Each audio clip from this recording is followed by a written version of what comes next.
Hi ಎಲ್ಲರಿಗೂ ನಮಸ್ಕಾರ. ಬರ್ರಿ ಇವತ್ತು ನಮ್ಮ ಉತ್ತರ ಕರ್ನಾಟಕದ ಸ್ಪೆಷಲ್ ಜೋಳದ ರೊಟ್ಟಿ ಮಾಡೋಣಂತೆ.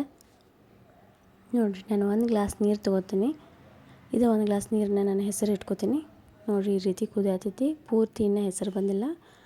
ಇಲ್ಲಿ ನೋಡಿರಿ, ನಾನು ಅರ್ಧ ಗ್ಲಾಸಲ್ಲೇ ಒಂದು ಗ್ಲಾಸ್ ಹಿಟ್ಟು ತೊಗೊಂಡೇನಿ. ಈ ರೀತಿ ಪೂರ ಹೆಸರು ಬಂದ ಮೇಲೆ ನಾವು ಹಿಟ್ಟು ಹಾಕ್ಬೇಕ್ರಿ. ಇವಾಗ ನಾವು ಹಿಟ್ಟನ್ನ ಜಿಗಿಟ್ ತಿರ್ಕೊಂಡ್ರಿ. ಇದನ್ನು ಹಿಟ್ಟು ಹಾಕಿದ್ಮೇಲೆ ಪೂರ್ತಿ ಸರಿಯಾಗಿ ಜಿಗಿಟ್ ತಿರ್ಕೋರಿ. ಇವಾಗ ಗ್ಯಾಸ್ ಆಫ್ ಮಾಡಿಬಿಡ್ರಿ. ಗ್ಯಾಸ್ ಆಫ್ ಮಾಡಿಬಿಟ್ಟು ಕೆಳಗೆ ಇಟ್ಕೊಂಡು ನೀವು ಹಿಟ್ಟನ್ನ ಪೂರ್ತಿ ಎಲ್ಲ ಸರಿಯಾಗಿ ಮಿಕ್ಸ್ ಮಾಡ್ಕೊರಿ. ನೋಡಿರಿ, ಜಿಗಿಟ್ ರೆಡಿ ಆಯ್ತು. ಇದಕ್ಕೆ ಒಂದು ಸ್ವಲ್ಪ ಹಿಟ್ಟು ಹಾಕ್ಕೊಂಡ್ರಿ, ಒಂದು ಸ್ವಲ್ಪ ನೀರು ಹಾಕ್ಕೊಂಡು ಇದನ್ನ ಮತ್ತೆ 1 ರಿಂದ 3 ನಿಮಿಷ ಹಿಟ್ಟನ್ನ ನಾದ್ಕೊಂಡ್ರಿ. ಹಂಗೆ ಹೆಚ್ಚಿ ಇಲ್ಲಿ ನಮ್ಮ ಮಾರು ನಾದಾತಾರಲ್ರಿ, ಆ ರೀತಿ ನೀವು ಚಂದನಾಗೆ ನಾದ್ಕೋಬೇಕ್ರಿ. ನೀವು ಎಷ್ಟು ಚಲೋ ನಾದ್ತಿರಲ್ಲ ಅಷ್ಟು ಚಲೋ ರೊಟ್ಟಿ ಬರ್ತಾವ್ರಿ ಇವು. ನೋಡಿರಿ, ಹಿಟ್ಟು ರೆಡಿ ಆಯ್ತು.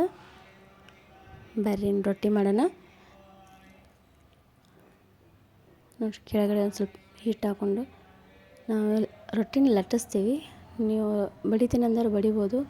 ಇವಾಗ ಒಂದು ಸ್ವಲ್ಪ ಬಡ್ಕೊಂಡು ಆಮೇಲೆ ರೊಟ್ಟಿನ ಲಟ್ಸೋಣ್ರಿ. ಈ ರೀತಿ ನೀವು ಏನು ಅಳತೆ ತೊಗೊಂಡು ಜಿಗಿಟ್ಟು ತೊಗೊಂಡು ರೊಟ್ಟಿ ಮಾಡ್ತೀರಲ್ಲ, ಅದು ರೊಟ್ಟಿ ಹರಿಯಲ್ಲ ರೀ. ನೀವು ಬೇಕಾದಂಗೆ ಲಟ್ಟಿಸ್ರಿ, ತೆಳ್ಳಗೂ ಲಟ್ಟಿಸ್ಬೋದು.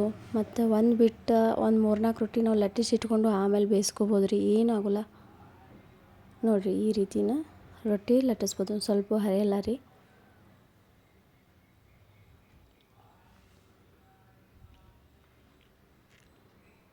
ನೀವು ಎಷ್ಟು ತೆಳ್ಳಗೆ ಬೇಕಾದರೂ ಅಷ್ಟು ತೆಳ್ಳಗೆ ರೊಟ್ಟಿನ ಮಾಡ್ಕೋಬೋದು.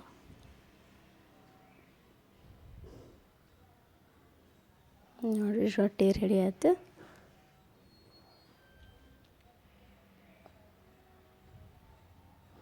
ಈ ರೊಟ್ಟಿ ಹಂಚ ಮೇಲೆ ಹಾಕಿದ ತಕ್ಷಣನೇ ನಾವು ನೀರು ಹಚ್ಚೋದು ಬೇಡ. 1 ನಿಮಿಷ ಬಿಟ್ಟು ನೀರು ಹಚ್ಚೋಣ್ರಿ. ಅಂದ್ರೆ ಕೆಳಗಡೆ ಒಂದು ಸ್ವಲ್ಪ ಬೇಯ್ತೈತಲ್ಲ, ಆವಾಗ ನೀರು ಹಚ್ಚೋಣ್ರಿ.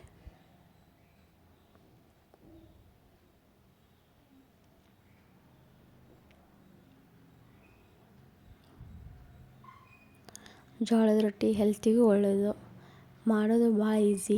ಯಾರು ಮಾಡೋಕ್ಕೆ ಬರೋಲ್ಲ ಅಂತಿರಲ್ಲ, ಅವ್ರು ಈ ರೀತಿ ಒಂದು ಅಳತೆ ತೊಗೊಂಡು ಆರಾಮಾಗಿ ಮಾಡ್ಬೋದು. ರೊಟ್ಟಿ ಮಾಡಿ ನೋಡಿರಿ, ಹೆಂಗೆ ಬಂದೈತೆ ಅಂತ ಹೇಳ್ರಿ. ಕಮೆಂಟ್ ಮಾಡೋದು ಮರಿಬೇಡ್ರಿ. ಪ್ಲೀಸ್ ಎಲ್ಲರೂ ಲೈಕ್ ಮಾಡಿರಿ, ಶೇರ್ ಮಾಡಿರಿ, ಸಬ್ಸ್ಕ್ರೈಬ್ ಮಾಡಿರಿ, ಸಪೋರ್ಟ್ ಮಾಡಿರಿ.